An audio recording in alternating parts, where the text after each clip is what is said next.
गोवर्धन की एक सखी तो कथा में सुनकर के गई कि ठाकुर जी तो गोपीन के घर माखन चुरावे जामे। कथा सुनकर के वाक्य मन में भाव आई, मैं हूं ऐसो मक्खन निकारूंगी, ठाकुर जी मेरे घर चोरी करवे आमे। अभी की बात है, इसी कलिकाल में। अब मक्खन निकाल लियो, निकाल करके माने मटका में मक्खन सजाए लियो, और वाक्य मन में आई कि ठाकुर जी को कैसे पता चले कि मैंने मक्खन निकारो है। तो दर्शनार्थी दर्शन करने जाते थे, उन्हीं दर्शनार्थियों में मक्खन लेके जाती। तो सब तो सामग्री मंदिर में चढ़ा देते, वो चढ़ाती नहीं, पीछे खड़े होकर के वहीं से मक्खन के पात्र को ठाकुर जी को दिखाती, और ठाकुर जी को दिखा कहती, धौरी गैया के दूध सो बढ़िया रात में जमाए करके मैंने दही निकारो, वह दही से ऐसा बढ़िया मक्खन निकारो लाला, लेकिन ये मैं तो दे के ना जाऊंगी, अपने घर में छीका पे लटकाए के रखूंगी, तेरी इच्छा होए तो चोरी करवे आए जाइयो। श्रीनाथ जी के मंदिर में जाके ठाकुर जी को लोभ देती है। सखी ने मक्खन ऐसे ठाकुर जी को दिखाया, लाला मेरे घर चोरी करवे आ जा, ऐसा बढ़िया मक्खन है। और वहां ने सब बता दियो, मंदिर से निकल के सीधे जाओगे, पोखरते दाएं मुड़ जाइयो, वहां से बाएं मुड़ जाइयो, वहां सीधे आइयो, वही मेरो घर है, और मैं घर के सब लोग सो जामे रात्रि में, तब आए जाइयो, चुपचाप चोरी करके जाइयो। लाला मैं बस इतना देखना चाहूं, सुबह उठूं तो मेरे मटका को मक्खन खत्म है गयो, मैं वही से प्रसन्न रह जाऊंगी कि लाला आयो। मुझे इच्छा ना है कि मैं तेरो दर्शन करूं, मैं तो पकड़ूं, मेरा मन बस ये कि मैं जो सामग्री बनाऊं तुम पाके चले जाओ। एक दिन निकल गया, ठाकुर जी नहीं आए। रोज सुबह सखी उठती है और मटकी उतार करके देखती मक्खन तो ज्यों को त्यों रखो है अभी भी। दूसरे दिन फिर नया मक्खन निकल। लाला तू मान ना रहो मेरी बात, मैं तोकू दावे ते कह रही हूं, ऐसा मक्खन तेने पायो नहीं होगा, तो एक बार आ जा। दूसरे दिन भी ठाकुर जी नहीं आए, तीसरे दिन फिर आए गई, फिर से आकर के ठाकुर जी को लोभ दे। अब वो रोज नए नए मक्खन निकाल के लावे और पीछे से ठाकुर जी को दिखावे। तो श्रीनाथ जी मंदिर में खड़े हैं, ऐसे कटाक्ष नीचे नेत्र हैं, सामने कुंभन दास जी बैठकर के कीर्तन सुना रहे थे। ठाकुर जी खड़े खड़े खड़े खड़े, ठाकुर जी के मुख में से लार टपकन लगी, यहां से लार गिरन लगी, और वह लार को सामने बैठे भाई कुंभन दास जी ने देख लियो। कुंभन दास जी बोले, जय जय जय जय जी, लार कैसे निकल रही है, का है गो, भूख लग रही है का? तो ठाकुर जी तो कुंभन दास जी से बात करते थे। ठाकुर जी, एक कुंभना, एक सखी आवे रोज और पीछे खड़ी खड़ी मही ते मक्खन दिखावे मुझे, और मुझको रोज लोभ दे के जाए, तुम चोरी करवे आ जाओ, तुम चोरी कर। अब मुझे तो यो भय लगे, जो कलिकाल है, जो कलयुग है, कलयुग में मैं यदि सचल है तो सब पकड़ लेंगे मुझको। अब मैं बाकी यहाँ कैसे जाऊं, मेरे खावे को बड़ो मन कर रहा है। कुंभन दास जी के नेत्र सजल हो गए, बोले, जय हो नाथ, आपके रसोई घर भंडार में कोई कमी है? अरे इतनो मक्खन, इतनो दही, इतनो दूध, इतनी गौशाला, इतनी गैयान को दूध रोज आपके मंदिर में आवे, वही सखी कोई क्यों चाहिए? बोले, अरे तो तू ना समझेगो, वो बड़े प्रेम ते आवे और सब तो चढ़ा जामे यहाँ पे। अब देखो, हमने कोई सामग्री मंदिर में चढ़ाई, भोग लगी कि नहीं हमको क्या पता, इतने लोग लाते हैं सामग्री, सबका भोग लगता है, कोई जरूरी थोड़ी। पर वाक्य मन में ये भावना है कि तुम मेरे घर आओ, दर्शन भले ही मत दो, पाके चले जाओ, मुझको ये लगे कि हाँ तुमने पा लियो। कुंभन दास जी बोले, जय जय, तो बताओ कहा करनो है, चलें चोरी करवे? कुंभन दास जी बोले, जे द्वापर ना है, कलयुग है, सोटा पड़ेंगे, तुम मुंह पड़ेंगे, मुंह कहा समाचार जागो, जय जय पिट गए हो। ठाकुर जी पिट गए। ठाकुर जी बोले, ना ना पिटेंगे तो ना है हम, खैर इतनी तो हमारी अभ्यास है चोरी को, लेकिन अकेलो ना जाऊंगा, तू चले तो चले। कुंभन दास जी बोले, मैं बड़ो बूढ़ो, मैं कैसे जाऊंगा? बोले, कछु मत करियो, बस फुर्ती रखियो, फुर्ती, बाकी सब मैं संभाल लूंगा। बड़ी प्यारी कथा है। इस कलिकाल में ठाकुर जी शयन को चले गए, सब दर्शनार्थी अपने अपने घर को, मंदिर परिसर के सब लोग अपने घर को चले गए। ठाकुर जी ने कुंभन दास को इशारा कर दिया, बोले, जैसे सब जाएं पीछे खिड़की पे आ जाइयो। सब चले गए। जैसे कपाट बंद हुए, कुंभन दास जी पीछे खिड़की पे खड़े हैं, प्रतीक्षा कर रहे हैं। इतने में कहा, देखो खिड़की में से साक्षात श्रीनाथ जी सचल है करके निकर करके बाहर आ रहे हैं और आए करके कुम्मनदास जी के कंधा पे अपने दोनों पाम लटकाए लिए बैठ गए। बोले चल कुम्भना। बोले जानो कहां को? बोले तू चल, मैं बता रहा हूं ना, यहां से सीधे चल, आगे पोखर आएगा, माते दाएं मुड़ जाइयो, फिर माते बाएं मुड़ जाइयो, बाएं ते फिर सीधे जाइयो, सीधे तो फिर बाएं मुड़ जाइयो, मही हवा को घर। कुम्मनदास जी बोले पूरी दुनिया आपका पथ जानती है, पर आप अपने प्रिय का पथ जानते हो नाथ।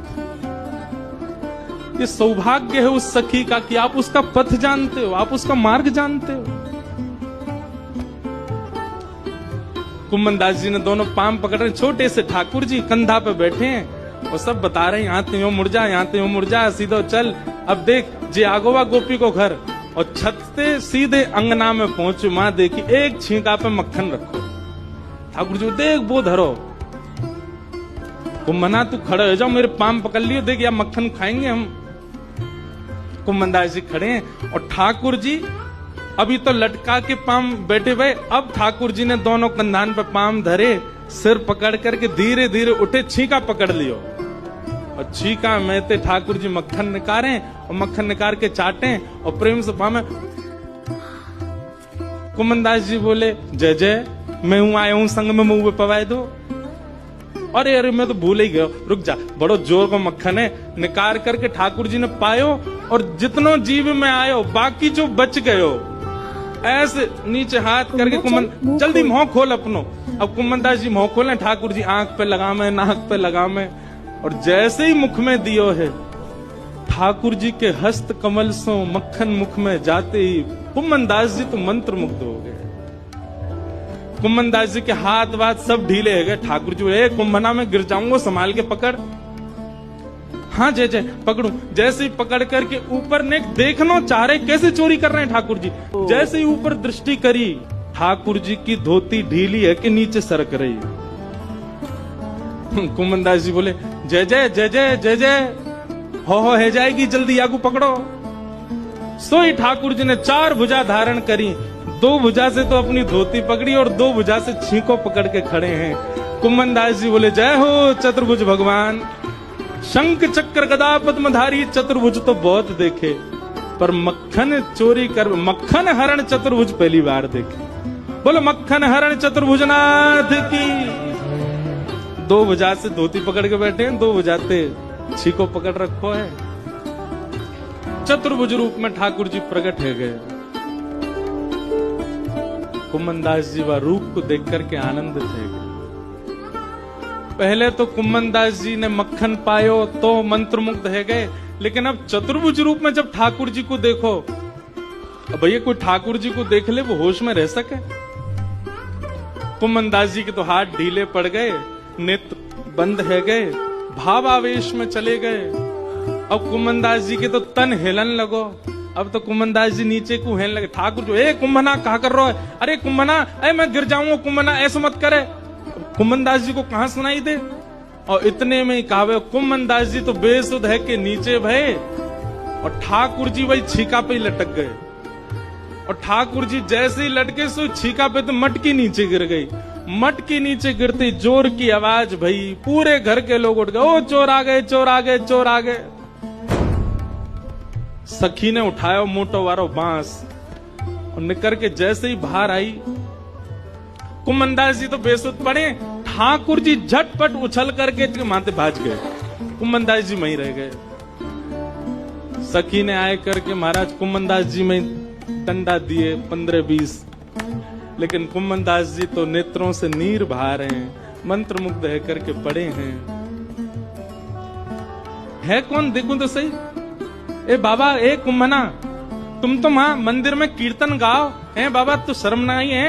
अब घर में चोरी करवे आयो है, मक्खन चुरावे आयो? जो मक्खन ठाकुर जी के काज निकालती वह तू चुरावे आयो? तब कुम्मनदास जी ने ये बहुत सुंदर पद गाया। तू है सखी बड़ भाग बड़ी, नंदलाल तेरे घर आवत है। सखी बड़ भाग बड़ी, नंदलाल तेरे घर आवत है, बड़ भाग बड़ी। कुंभनदास जी चरणों में गिर गए उस सखी के और बोले, मैंने पूरे विश्व को उनका यश गाते हुए सुना है। अरे सखी तेरे धन्य भाग, कल रात्रि में ठाकुर जी तेरो यश मुंह को सुना रहे।